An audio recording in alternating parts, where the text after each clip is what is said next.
there, it's Jill McNamee with the McNamee Real Estate Team and today's Small Business Spotlight.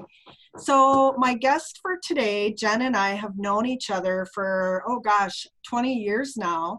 So I'm here today with Jen Nilssen from OIC Youth Strategies. That's a mouthful. Yeah. Yeah, so Jen and her business has lots of things that they're offering right now during the COVID for any parents who might be struggling with working at home while trying to teach their kids at the same time, right? Yes, totally. Yes. So before COVID, we offered tutoring and guidance for ages 4 to 18 for kids, helping mainly in reading and writing and math. When they get to be older, we do a lot of organization, helping them be independent and plan. So it's myself who's a licensed school counselor outside the school, a licensed teacher, and a human services professional and psychology professional. And so that was prior. We do that in 1-hour sessions. Kids can come to us, and we also go to kids in their home. And then now that COVID has hit, everything has shifted and changed. And so now with parents having to be home with their children, we do a virtual online, like reading or math or writing, a lot of reading, especially for the little ones, because sometimes reading is complicated. Like all of us trying to remember how we were taught, and it's so different nowadays. So I'm sure.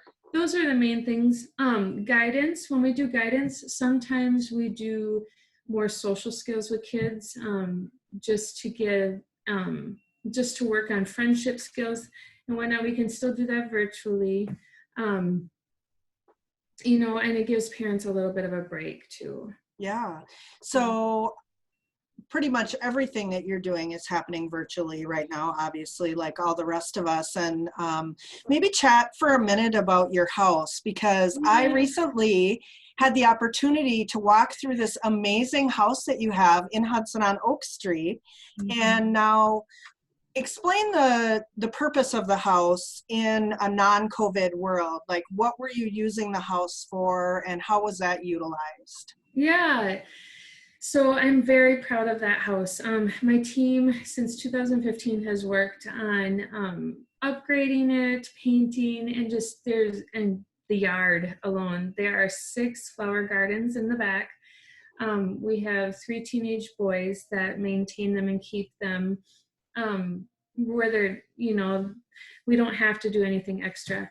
But the purpose of the house for kids is to come to a safe place, where sometimes with their mentor or their tutor, they can do something as simple as learning to follow directions with like cooking cookies in the kitchen. Or is it like washing and drying clothes, doing chores from a list? It all depends on where that child is in their life and what's going on at home and where parents can use support.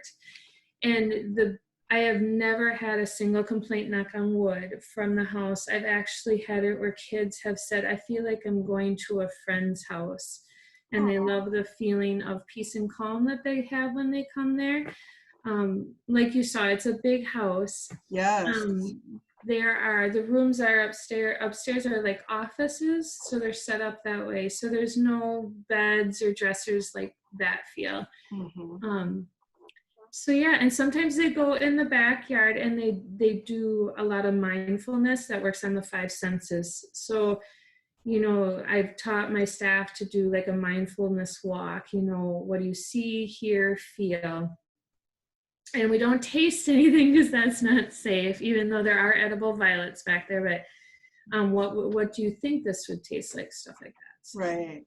That's awesome. Well, great. Well, it sounds like you're just teaching them like life skills, when they come to that house, and just things that they maybe are not getting at home or whatever. So absolutely. And diagnoses, I believe, are abilities versus disabilities, even though I know they're considered disabilities. But one of the things we work with kids is to really truly see their abilities from that diagnosis So that way, the challenges that they have in life, they can really utilize their strengths to overcome that.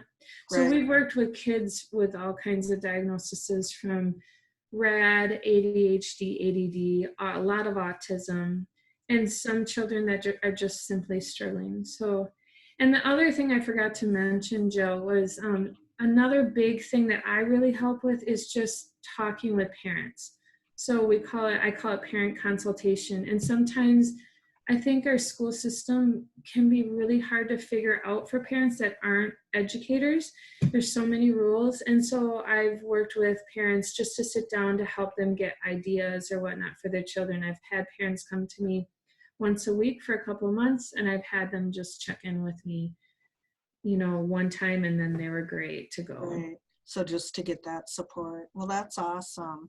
Well, Yeah. good. So if anyone needs extra support now that you're trying to work from home and be a teacher at the same time, I know a lot of people I've talked to are commenting about how hard today's math is as opposed to when we were kids. So yeah. Well, good. Jen, how can they reach you if they want to take advantage of that? Yeah, so check out my website, www.oiseeyouth.com. You can reach me through my cell phone also, which is 715-441-1155. And I do offer a 30-minute consult for free. Sometimes parents just need a little bit of help and direction on what services they could use help with too. Right. So. Awesome. Yeah. Well, good. Well, thanks for being here today, and hopefully I'll see you in person real soon. Yeah, thank you, Jill. Okay. Bye, Jen. Bye.